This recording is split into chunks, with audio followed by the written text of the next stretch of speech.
sometimes, maybe most of the time, the resources we have in hand just don't seem adequate for the perilous journeys of our lives.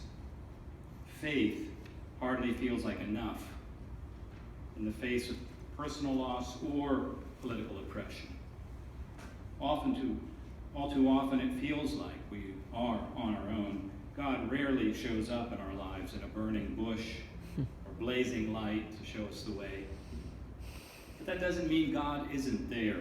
It's just that when God shows up, it is often in quieter ways. What we need are the eyes to see it and the ears to hear it, as Jesus once said. On their perilous journey in the Gospel of Matthew, the wholly human, holy family found help along the way in unexpected places. Both Joseph and the Magi were guided by dreams that came to them in the darkness of night. The Magi looked to the heavens for divine guidance and saw the glory of God in a brightly shining star. All of them found help through companions they met along the way, each other and many others who are not named in the story, whose names we'll never know.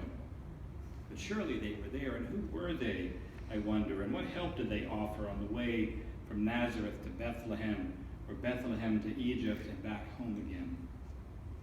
We will never know, but every journey needs help. All of us need help. From that family to my family, from them and their time to you and I in ours. The Christmas story is not meant to remind us that we ought to feel happy all the time. Quite the contrary, the Christmas story is meant to remind us we're not alone in the dark. We are not alone on the perilous journeys of our lives. Help comes to us. God comes to us, not in the form of angels from another world, but in those we meet along the way.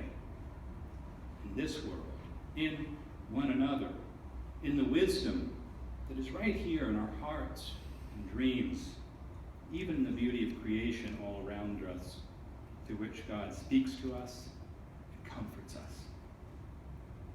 In this season of peace, may you find peace.